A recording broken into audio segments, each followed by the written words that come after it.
Yang gak dia sangka-sangka, korban ini mengajak temannya pergi ke satu kuburan dan katanya korban mau melakukan ritual pengambilan tali pocong. Korban mengambil tali pocong itu menggunakan giginya.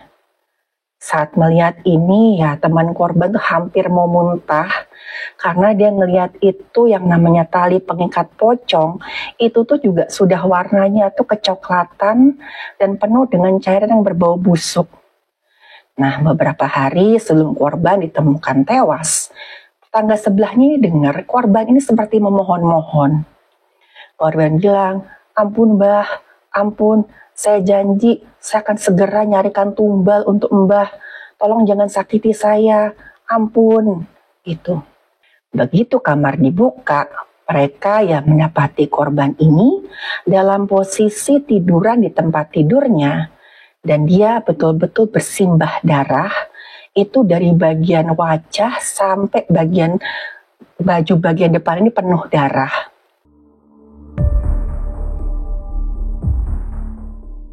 Halo, saya Dr. Stefani.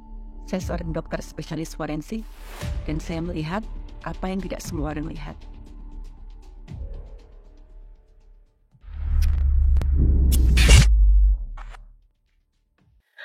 Suatu hari, bagian forensik menerima jenazah seorang laki-laki berusia 35 tahun yang katanya ditemukan dalam keadaan meninggal dunia di kos-kosannya.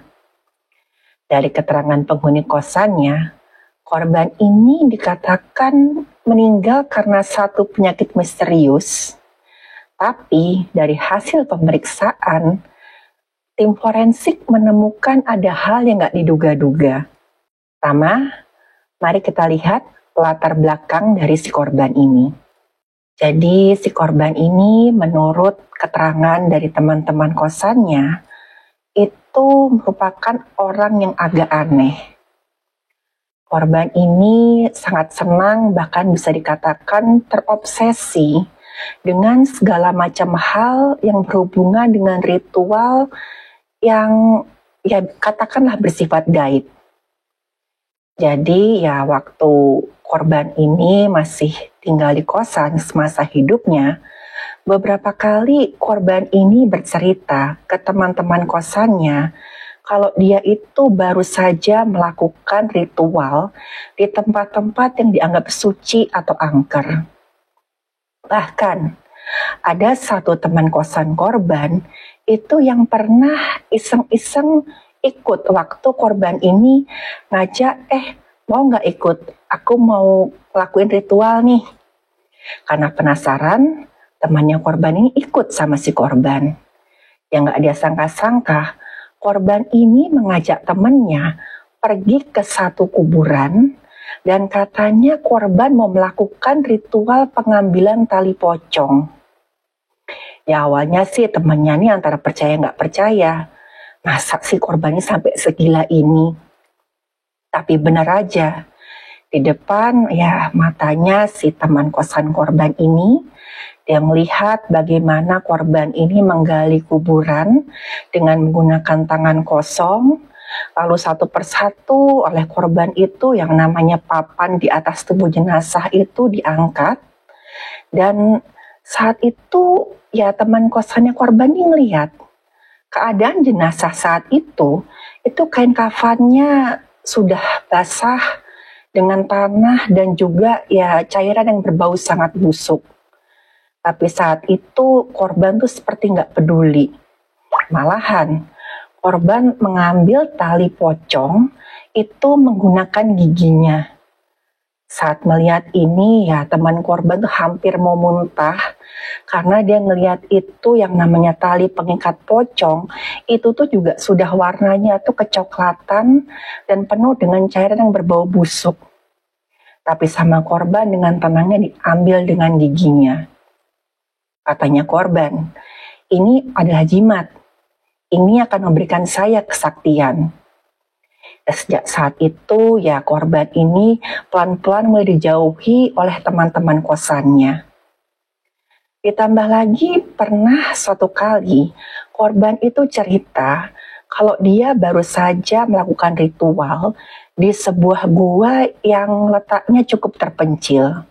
Dan gua ini memang dikenal ya sebagai tempat yang sering orang datang ke situ untuk melakukan ritual dalam rangka mencari ilmu. Ya, korban di situ, dan waktu itu korban dengan bangga cerita ke teman-temannya bagaimana dia tuh ya menjalani ritual itu dengan penuh kesabaran dan keteguhan. Jadi selama ya beberapa belas hari di gua itu korban dalam keadaan bugil, dan korban di situ beberapa kali itu membakar kemenyan dengan maksud memberi persembahan pada sosok yang dia panggil sebagai mbah. Dan sosok ini menurut korban adalah siluman penunggu goa itu.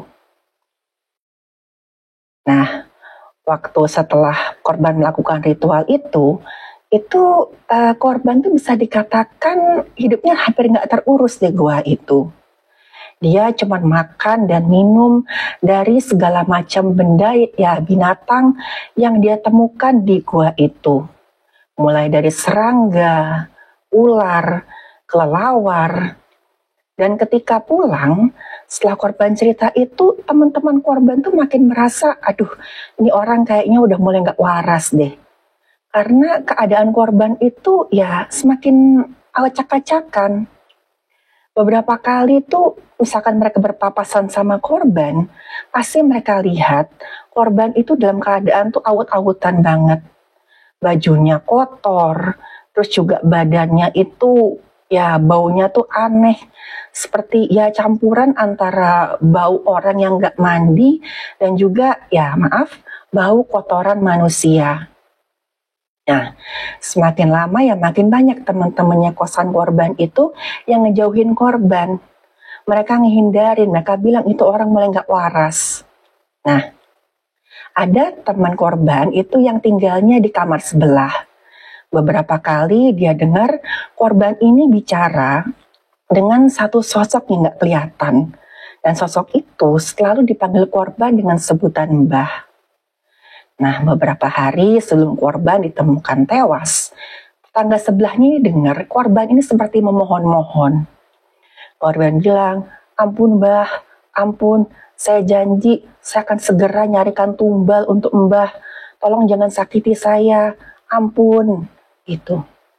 Dan gak cuma itu, ya teman sebelahnya korban ini dengar beberapa kali korban tuh setiap kali ya mendekati tengah malam gitu sering batuk-batuk parah sampai beberapa kali muntah. Ya kata teman tetangganya ini, ya dia tuh dilema antara dia ingin menolong korban, tapi di sisi lain dia nggak mau berurusan sama korban. Sampai suatu subuh, dia dengar korban batuk-batuk begitu parah, sampai ada suara seperti tercekik melengking. Karena cemas, akhirnya dia keluar dari kamar dan ngetuk-ngetuk pintu kamarnya korban. Tapi nggak ada jawaban. Saking cemasnya, dia panggil penjaga kosan dan minta untuk pintu kamar kosan dibuka. Dan begitu dibuka, ya saat itu posisinya ya ada beberapa tetangga kos juga yang ikut keluar untuk melihat kondisinya korban. Begitu kamar dibuka, mereka ya mendapati korban ini dalam posisi tiduran di tempat tidurnya. Dan dia betul-betul bersimbah darah, itu dari bagian wajah sampai bagian baju bagian depan ini penuh darah. Dan saat itu masih ada darah segar yang mengalir dari mulut dan hidungnya. Dan gak cuma itu, yang namanya kondisi kamar korban itu sudah ya dibilang gak layak huni lah. Karena di situ ya banyak sekali ditemukan benda-benda aneh yang mirip benda-benda yang digunakan untuk ritual. Ada tungku untuk membakar kemenyan, ada kertas bertuliskan raja, ada kelopak bunga yang sudah mulai membusuk. Dan gak cuman itu, yang namanya lantai itu udah penuh dengan sampah. Ya segala macam sampah, ada bekas makanan. Terus juga mereka menemukan ada beberapa bangkai tikus, itu yang bagian kepalanya itu udah gak ada. Ya katanya ada Penghuni kosan pernah melihat kalau korban ini beberapa kali kelihatan mundar-mandir bawa perangkap tikus yang isinya ada tikusnya. Dan kemungkinan ya tikus itu entah diapain sama korban sampai kelihatan tuh ya kepalanya udah hilang, terus juga sudah mulai membusuk dan bahkan sudah ada belatungnya. Ya ngeliat itu saking gak kuatnya beberapa teman korban sampai muntah-muntah. Dan akhirnya ada beberapa orang yang memberanikan diri untuk mendatangi korban dan kemudian memeriksa. Di situ korban udah nggak bernafas dan nadinya itu juga udah nggak keraba. Korban sudah meninggal dunia. Akhirnya mereka menelpon pihak yang berwenang dan pihak yang berwenang datang melakukan pemeriksaan terhadap tubuhnya korban ini, lalu membawa tubuhnya korban ini ke rumah sakit untuk diperiksa. Dan siapa sangka ketika dilakukan pemeriksaan pada tubuh korban, itu hal yang ditemukan di tubuh korban itu betul-betul ya di luar dugaan. Waktu dari pemeriksaan luar, sekilas lalu nggak ditemukan tanda-tanda kekerasan. Betul-betul nggak ada perlukaan, tapi memang ya dari hidung dan mulutnya korban itu masih sesekali mengucurkan darah ketika tubuh korban dimiringkan. Dan waktu dilakukan otopsi, itu yang namanya paru-parunya korban itu benar-benar sudah rusak berat. Di sini ya bisa dikatakan paru-parunya itu sudah membusuk di beberapa bagian dan bahkan terdapat nanah di paru-parunya. Selain itu di beberapa bagian paru juga ada bolong-bolong yang pinggirannya itu ya sudah ya konsistensinya tuh agak cair dan warna kehitaman. Dan temuan ini itu sesuai dengan temuan penyakit infeksi jamur pada paru yang disebut dengan aspergillosis. Ya, jadi infeksi aspergillosis ini disebabkan oleh jamur yang namanya aspergillus. Ketika jamur itu ya terhirup oleh orang dan masuk ke paru-paru, itu jamur akan segera merusak jaringan parunya, mengakibatkan infeksi berat yang menyeluruh. Ya karena di situ jamurnya itu membentuk koloni. Nah, gak cuma itu, jamur aspergillus ini itu juga akan menyebabkan pembengkakan pada pembuluh darah paru. Dan semakin lama kan pembuluh darah parunya itu kayak balon. Ketika ya balonnya itu sudah mulai nipis, dia akan pecah.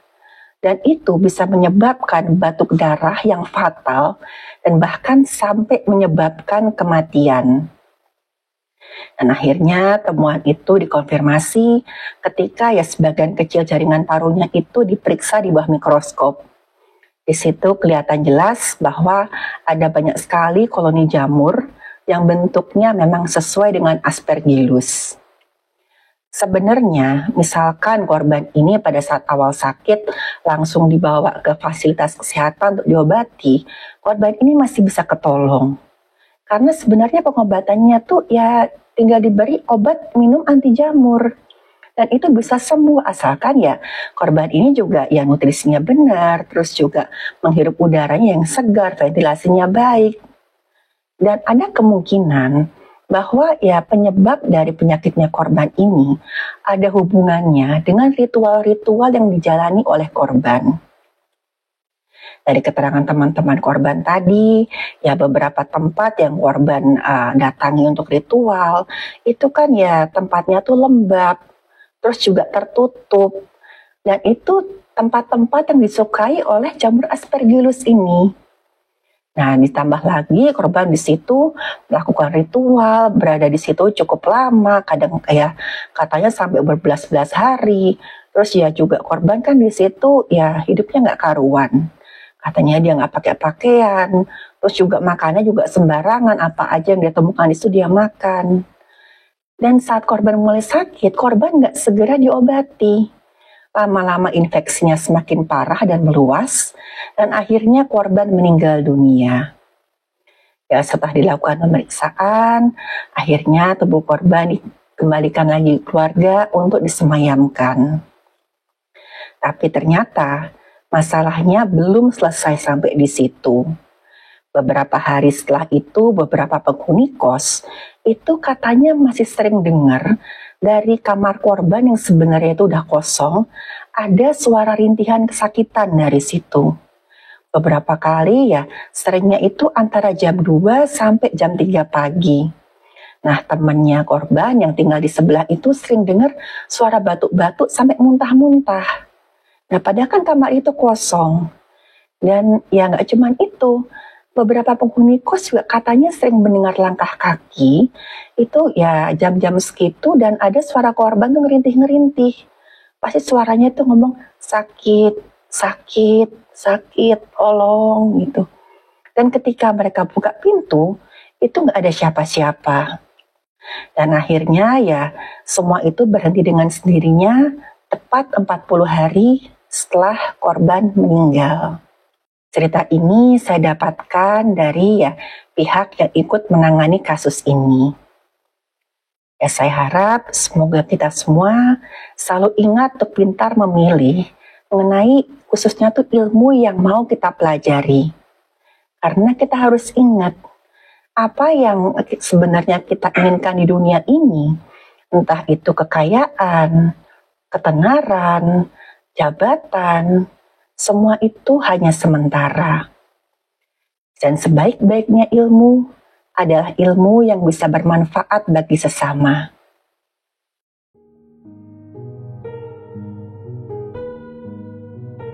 Terima kasih buat yang sudah menyimak cerita saya. Silahkan like, share, dan subscribe.